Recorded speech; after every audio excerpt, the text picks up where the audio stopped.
All right, welcome back to our lesson on the saltwater crocs. At this time, we'll go ahead and watch our art gallery of Aboriginal Australian saltwater crocodile artwork.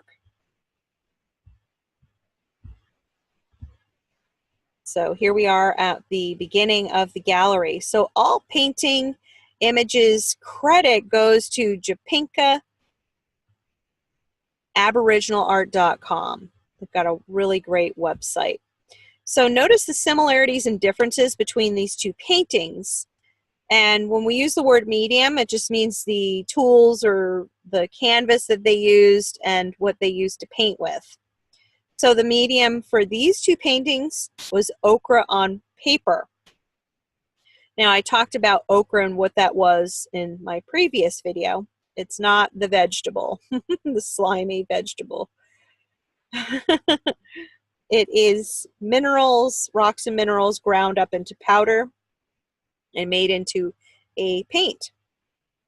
And the title of this first painting on the left is called Crocodile, Fish, Mermaid. The one on the right is Crocodile, Fish, Crayfish. And both of these are by Simon Lobo Badari. So let's zoom in and study these side by side. And let's look for, I'm going to let you point out the mermaids, the picture, the painting on the left. Go ahead and do that now. You can pause me if you want to give yourself extra time. Okay, so if you pointed to these figures here, those are the mermaids. We also have a snake, and here would be the saltwater croc, and a fish, a couple of fish there. And then the painting on the right, notice what's happened with the saltwater croc. It's grabbed one of the fish. We have the snake, different position. The animals are positioned differently. Here we have crayfish. I actually couldn't, yeah, there's not crayfish in that one. So here are the crayfish. We also have different leaves from vegetation, these heart-shaped leaves with a veined pattern. Very cool. Okay, so let's zoom back out. So what geometric figures do you see in this painting? Let's zoom in so you can get a closer look. Go ahead and just talk out loud what geometric figures and patterns you see. All right, so I see some ovals right here. A lot of cross-hatching or zigzag patterns. Lots of lines. Let's zoom in even further here. Look at the teeth on this one. That one's very interesting. Okay, and the fish. So we have two fish. Notice the dots along the body.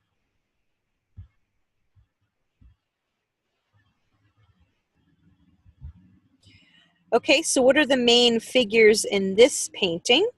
And this one's a little bit harder to see, so we'll zoom in. I want to try to get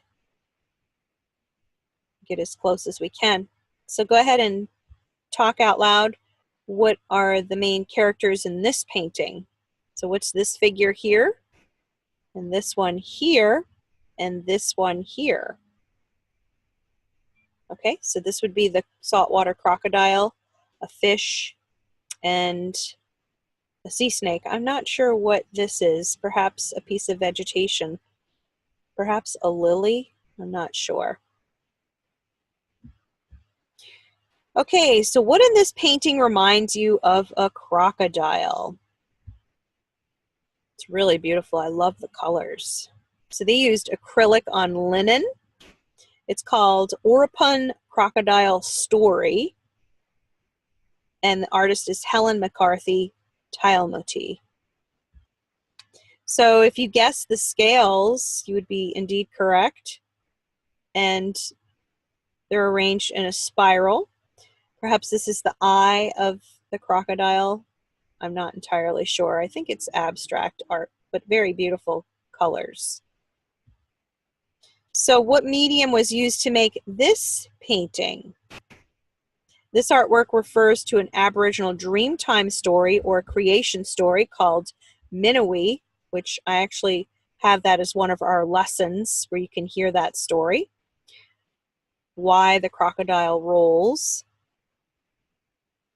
So this is actually an example of a cave painting. Notice we can see through into the saltwater croc's stomach, which is rather interesting. Probably because they don't want to end up in the stomach. I'm not sure why they show the intestines like that, but it's pretty interesting. So they've got these really neat lines on the snout. The eyes are really interesting there. Notice the forearms, the back legs, and the large tail. So rock art painting is what that is. So this is Minawee here. I don't want to give the story away though, so that's all I'll say.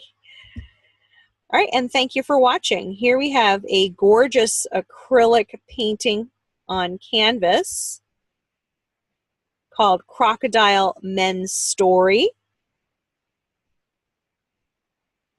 And it looks like maybe some young crocodiles or lizards here. I'm not entirely sure. These look like young crocodiles here, a smaller version, although their heads look very similar to the platypus. Notice they have a sea turtle here, which is pretty awesome. They have some fish as well. All right, thank you so much for watching.